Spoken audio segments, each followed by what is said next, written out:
धनबाद में ऐसे ऐसे घटनाएं होती हैं जिसमें लोगों का जमीन छीन जाता है। लोग बीसीसीएल, चाहे प्रबंध हो, चाहे बीसीसीएल हो, एसीसीएल हो या कोई भी कंपनी है, जहां भी होता है किसी के न किसी का हनन होता है। जब भी जयराम महतो जी अपने जनता दरबार में बैठे लोगों को सुनते हैं तो समझिए कि 90% ऐसे केसेस आ रहे थे जो बहुत निचले तबके के लोग हैं, जो मजदूरी करके किसी तरह अपना जीवन यापन कर रहे हैं, उनके समस्याओं से जुड़ा हुआ था।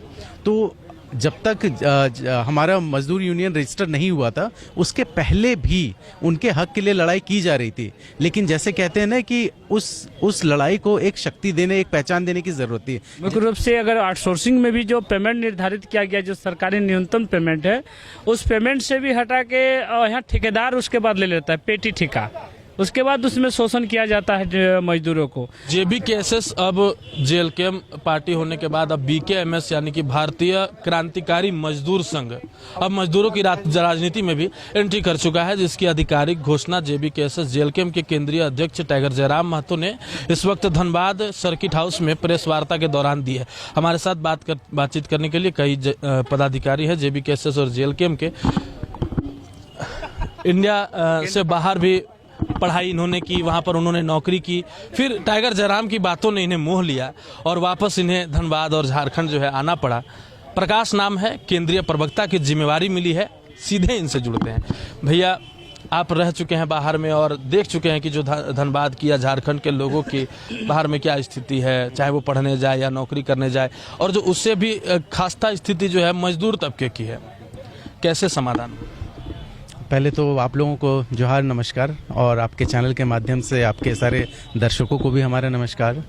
अब जो आपके सवाल पे आते हैं, सबसे ज़रूरी मुद्दा ये है इस टाइम पे इस संगठन को फॉर्म करने की जो रिक्वायरमेंट आई वो इसलिए थी कि पहले से यहाँ बहुत सारे संगठन चल रहे हैं, बट कहीं ना कहीं उन संगठन में एक कह सकते हैं कि पर्सनल बेनिफिट के लिए, कुछ राजनीतिक बेनिफिट के लिए वो मेन मुद्दों से भटक गए। और अल्टीमेटली अभी जब से हमारा जो हमने फॉर्म किया था संस्थान झारखंडी भाषा खतियानी संघर्ष समिति से लेकर जेएलके तक का सफ़र, जेएलके ऑर्गेनाइजेशन से लेकर विधानसभा तक का सफ़र, इसमें जब भी लोग यहाँ पे मिलने आए, हर किसी के साथ कुछ न कुछ शोषण हुआ होता है, कोई ना कोई किसी ऐसी परेशानी से गुजर रहा होता है। तो जब भी जयराम महतो जी अपने जनता दरबार में बैठे लोगों को सुनते हैं तो समझिए कि 90% ऐसे केसेस आ रहे थे जो बहुत निचले तबके के लोग हैं, जो मजदूरी करके किसी तरह अपना जीवन यापन कर रहे हैं, उनके समस्याओं से जुड़ा हुआ था। तो जब तक हमारा मजदूर यूनियन रजिस्टर नहीं हुआ था उसके पहले भी उनके हक के लिए लड़ाई की जा रही थी। लेकिन जैसे कहते हैं ना कि उस लड़ाई को एक शक्ति देने, एक पहचान देने की जरूरत थी। जैसे आज आप लोग इस माइक से एक ताकत मिली आपको, आप पत्रकारिता बिना माइक की भी कर सकते हैं, लेकिन उसमें आपको वो इफेक्टिवनेस नहीं मिलेगी, वो जगह नहीं, वो पोजीशन नहीं मिलेगा। ये माइक आपको वो ताकत देता है। उसी तरीके से ये संगठन जो है ये एक ताकत देता है कि आप किसी भी अथॉरिटी से जाके इस किसी भी मुद्दे पे, किसी भी मजदूर के लिए आप अपनी आवाज को वहां तक पहुंचा सके और समाधान कर सके उनके समस्याओं का। धनबाद का आपको जो है जिम्मेवारी मिली हुई है, जिला अध्यक्ष हैं आप। धनबाद में जो है मजदूर दबकर मर जाते हैं, कोई सुध लेने वाला भी नहीं होता है। बीकेएमएस जो है आप कैसे? देखिए, धनबाद में सिर्फ जमीन मजदूर दब के मरने के नहीं, धनबाद में ऐसे ऐसे घटनाएं होती हैं जिसमें लोगों का जमीन छीन जाता है। लोग बीसीसीएल, चाहे प्रबंध हो, चाहे बीसीसीएल हो, एसीसीएल हो या कोई भी कंपनी है, जहां भी होता है किसी के न किसी का हनन होता है। उनकी जमीन जगह छीन लेता है, उनको बेदखल कर देता है। लड़ने के लिए कोई आवाज नहीं निकलता है। यहाँ पर यूनियन के नाम पर बहुत पार्टियां हैं, जिसमें बहुत तरह तक यूनियन मजदूर के नाम पे आवाज उठाता है, लेकिन वो अपने कहीं ना कहीं बंदरबाट करते हैं। बीकेएमएस पे विश्वास किया, जब लड़ने के समय आए हमें एक प्लेटफॉर्म चाहिए था कि प्लेटफॉर्म नहीं रहने से हम लड़ नहीं पाएंगे।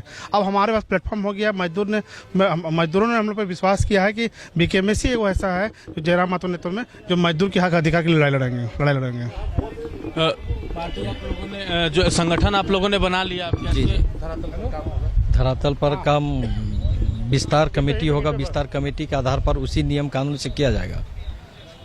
आगे पार्टी का जो निर्देश होगा विस्तार कमेटी में, उसी नियम कानून के आधार पर लोग काम करेंगे। अभी सबसे अधिक समस्या क्या है मजदूरों की? मजदूरों के बीच समस्या है कि जैसे आउटसोर्सिंग है, पैसा कुछ मिलता है, मतलब 18,000 रुपया अगर किसी को दिया जाता है तो उसमें 6,000 7,000 मिलता है, बाकी वहाँ का अधिकारी लोग खा जाते हैं। ये समस्या है मजदूर का। मजदूर का अगर समस्या हल हो जाता तो हम लोग को BKMS को गठन करने की आवश्यकता नहीं था। जो ज्वलंत मुद्दाएं जो हो रही है हमारी झारखंड में, हर वर्किंग क्षेत्र में, कोलियोरी से लेके हॉस्पिटल से लेके सभी जगह में मजदूरों को शोषण किया जा रहा है। मुख्य रूप से अगर आउटसोर्सिंग में भी जो पेमेंट निर्धारित किया गया, जो सरकारी न्यूनतम पेमेंट है, उस पेमेंट से भी हटा के यहाँ ठेकेदार उसके बाद ले लेता है पेटी ठेका, उसके बाद उसमें शोषण किया जाता है मजदूरों को। तो बहुत दिनों से देखा जा रहा है और बहुत सी यूनियन बना भी है, लेकिन मुख्य रूप से देख रहे हैं कहीं ना कहीं उन लोग उस तरह से काम नहीं कर पा रही है। और हमारी पार्टी आज 3 साल से इस क्षेत्र में है, चूंकि यूनियन नहीं था फिर भी हम लोग मजदूरों के हित के लिए काम किया, समय मिला हम लोग यूनियन बनाए हैं। अब हम लोग एक प्लेटफॉर्म में मिला है, बेहतर तरीका से मजदूर का शोषण जो हो रही है उससे हम लोग ये करेंगे और बेहतर मजदूरों के लिए काम करेंगे। तो ये थे हमारे साथ JLKM का पूरा परिवार, और जिसने आज प्रेस कॉन्फ्रेंस करके और केंद्रीय अध्यक्ष जयराम महतो की अध्यक्षता में प्रेस कॉन्फ्रेंस की गई और मजदूर यूनियन का अध्यक्ष चुना गया। और कोलियरी क्षेत्र में और खास करके जो मजदूरों के साथ जो परेशानियां हैं उन परेशानियों को दूर करने के लिए यह आश्वासन मजदूरों को दिया गया कि अब BKMS मजबूती से कमर कस के उन मजदूरों की लड़ाई को लड़ेगा और उनके हक अधिकार की बात करेगा। सहयोगी रोशन के साथ प्रभात रंजन, 11 स्कॉप्स, धनबाद।